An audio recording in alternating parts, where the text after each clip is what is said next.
So welcome back to SoCal Business and Basketball Report. Tonight we're in Hacienda Heights, California, which is about 20 miles east of Los Angeles. And we're starting the CIF Southern Section playoffs. All the brackets have been laid out. I don't want to confuse you, but to keep it simple, the open division is the top division. And then from there are 9 other divisions. So there's a lot of different brackets.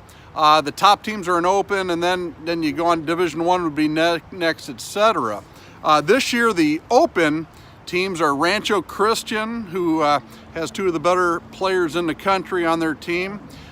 Sierra Canyon, Rancho Verde, Centennial, Corona, Etiwanda, St. John Bosco, Bishop Montgomery, and Mater Dei. So that's the open division. And tonight we're at a Division 1 game where Los Altos of Hacienda Heights, not to be confused with Los Altos, the city in Northern California, which is Santa Clara County, but the high school here in Hacienda Heights, they have a great senior in Jarod Lucas, who will be going to Oregon State next year. They took on Crossroads from Santa Monica, and Jarod had 35 points tonight. He had a wonderful game. A week ago he had 52 points in a game, and he became the leading scorer in SoCal history, Southern Section history. Just to remind you of our purpose with SoCal Business and Basketball Report. I want to think of the Deming Award in Japan, or Edward Deming, where he talks about the quality of things, and he talks about constancy of purpose. So our purpose is the best of SoCal basketball, bringing that to you, and all the happenings that go around it.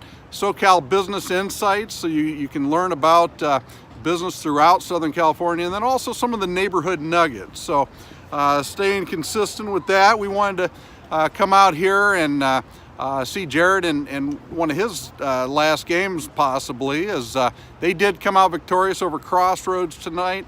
Looks like they'll play Damien next week, which is a great team. And also it makes me think a couple of other guys in Southern California, Julian Franklin from Villa Park and Gianni Hunt from Bishop Montgomery. Those two, as well as Jarod Lucas, will be heading to Oregon State next year. To credit to Stevie Thompson, the assistant coach for Oregon State, who does a great job recruiting Southern California. And this area here in Hacienda Heights, there's a little bit of history here as well. Scott Williams, who people remember from North Carolina in the NBA, he played at Wilson High School here in Hacienda Heights. He was a McDonald's All-American back in 1986. And then also Michael Smith from BYU.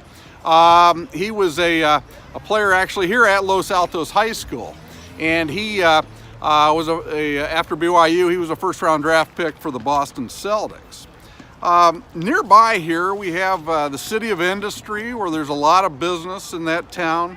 La Puente, which is where Bishop Amat High School is, has a fantastic football program, and people remember Kelfani Muhammad, the great running back from Bishop Amat. Several years ago, he actually won the state 100 and 200 in track in both his junior and senior years, and he went on to Cal Berkeley, and then after Cal Berkeley to the NFL, and last I had heard he was on the practice squad for the Denver Broncos a year ago. I'd mentioned in a previous episode how there are approximately 1 million Chinese Americans from Monterey Park to Pomona. So through time, there's become a large Chinese population. Really, it's been one of the better feelings in my life when I was in a situation where I was the only white guy. And it probably traces back to high school when I went to more of a football school, and we had a very good basketball team my senior year of high school, but it was mostly a white high school, but we had very good diversity as well. And I remember playing the basketball power in our area, Akron Central Howard, my senior year, and we had a very good athlete that could win the tip usually at the start of games. So we'd spread out at the tip, and I was in the corner on the wing ready to shoot a three-pointer if I could get it. And someone in the Central Howard crowd yelled, hey, the white guy can shoot it, watch him. And so anyhow, we went on to lose that game. But the Akron Beacon Journal at that time had the headlines that said, give Central Howard the win, but give Rough Rodneys or Rough Riders respect. And at the end of the game, the guy that would tip at the beginning of the game, Claytus Williams, and myself were on an all-star team in Akron, and we had played with a couple of the kids from Central Howard that were also on the all-star team, and Claytus and I kind of felt like, how in the world did we lose these guys? Central Howard always had the reputation, and we felt like we were much better at the end of the year, but a lot of times that reputation will carry a team. And that whole chain of events, though, it really put an impression in my mind, and I think a lot of times in my life I always sought to be the only white guy in a situation. And so last week when we were at Chino Hills, stopped into a McDonald's and in the Chino Hills area, and everyone in the place was Asian, and including the people that worked there.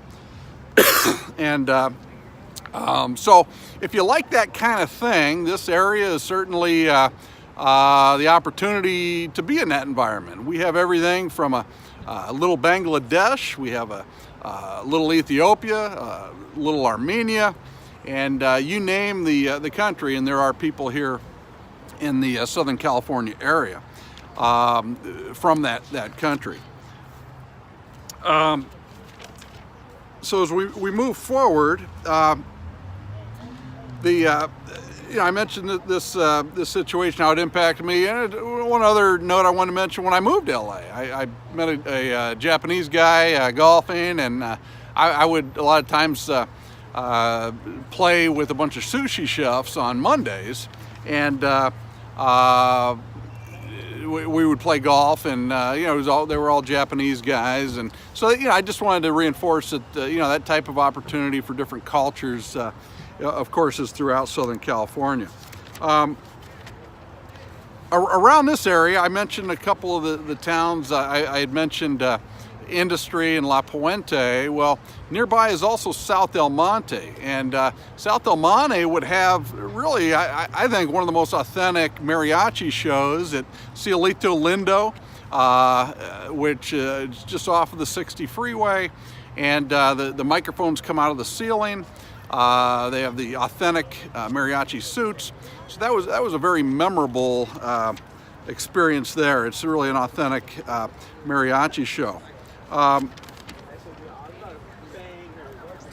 As we move forward, I've had situations through time doing taxes, and I think there's a lot of people from Central America that they enjoy having someone like me do their taxes because it gives them an opportunity to practice their English. So that's been something that's been fun through the years.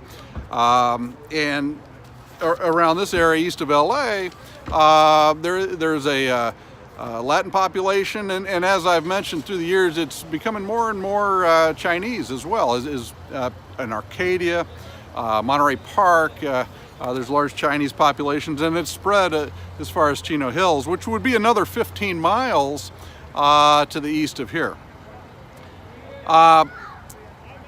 In terms of this direct area, City of Industry, well, the Bentley Mills, LA, it's in the City of Industry, and they're a large carpet company. They have 350 employees. They do over 200,000 in volume, and it really starts at the top. It's everything from carpet, luxury vinyl, carpet tile, that type of thing, and a lot of it's for commercial purposes and applications. I went into the place 15 to 20 years ago to try to help them from a consulting perspective, and they were very friendly, very professional. Like I say, it starts at the top, and it's not surprising to me how well they have done.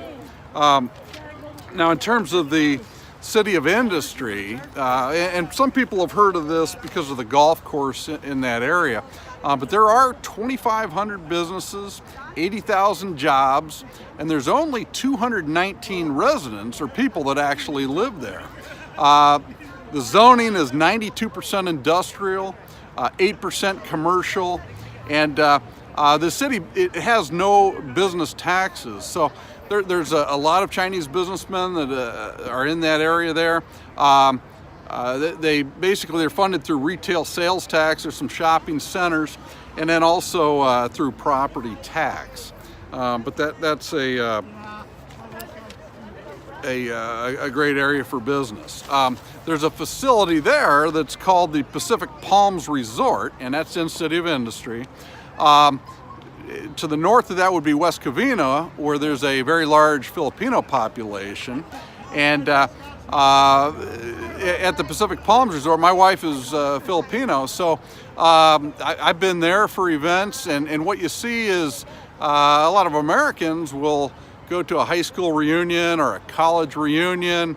Well, some people from the Philippines, they'll actually go to a city reunion here in the United States. So whatever city they're from in the Philippines, they may host a party at the Pacific Palms Resort, and even the mayor from that town currently in the Philippines will come here, and a lot of times they're fundraising for different projects back at home. So you'll see that there's a lot of Filipinos in Los Angeles, Chinese, Korean, Japanese, and then compare that to, say, Ethiopians. You wouldn't see the same number of Ethiopians in the area, but the Ethiopian population in the United States, they may have, what they have actually, there's a soccer game that one year it might be in Portland, next year it's in Washington, D.C., and that really people from the whole country, from all of Ethiopia, would be welcome at that party each year at the soccer game. Whereas here in City of Industry, you'll see a reunion party for a specific town in the Philippines. I mentioned the golf course briefly, the Industry Hills Golf Club. There's been LPGA events there, PGA events there, Champions Tour events. They've had the Monday qualifier for the Genesis Open, which is the old LA Open. It's called the Genesis Open. It's held at Riviera each year in Pacific Palisades. But they'll hold the qualifier there at that golf course. I'd be remiss if I didn't mention the Chinese New Year, which was in full effect this past week, and I've mentioned some of the casinos when we were in Temecula, the casinos that have the lanterns and different decorations, and you'd be foolish not to decorate with the lanterns and so forth. But the Chinese New Year, a lot of people in China, it's almost like a whole month they'll take off, and there's dumplings that are had the first day. It used to be every day, but with the Chinese New Year, people will have dumplings. The older people will give grandchildren a red envelope with money. It's kind of a passing of the wealth to the next generation. So there's a lot of things that go on with the Chinese New Year, and Southern California is certainly impacted. I remember way back when MGM in Las Vegas put the lion statues at the front of their casino. They had a lion that had an open mouth, and they just couldn't seem to get Chinese people to come to MGM. Well, they figured it out. They got a consultant, and they moved. It cost a lot of money, but they moved that statue, and they put one in front of MGM with a closed mouth, and then Chinese people started going to MGM more frequently.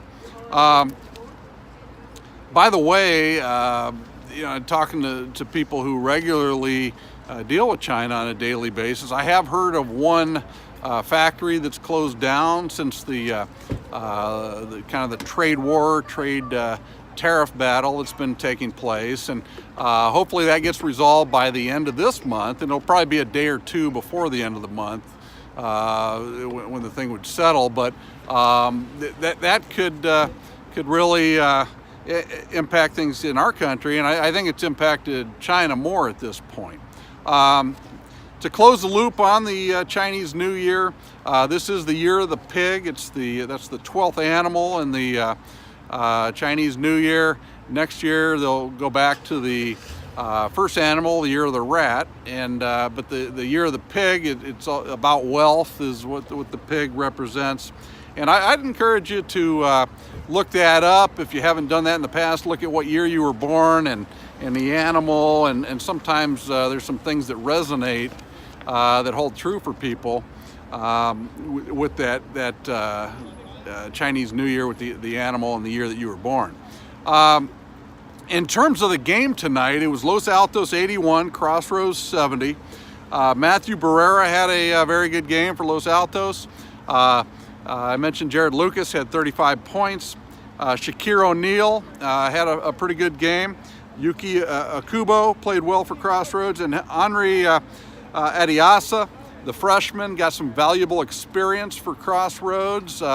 Los Altos, it's a big win. It's a good win for them. And you know, moving forward, Jarod Lucas, he plays his heart out. He can shoot the ball. He's emotional. He's a leader out there. It's going to be interesting to see what happens up at Oregon State. And he doesn't have the most lift when he's in the lane, but he gives you everything he's got every night from talking to people. I don't see him every night, but watching him tonight here, he certainly played his heart out. So we're going to be at another neighborhood next week, and it's going to be exciting with the Open Division, the Division I. Santa Margarita was in the Open Division a year ago. This year they're Division I, so they're going to be one of the favorites. They have 3 Division I players on their roster.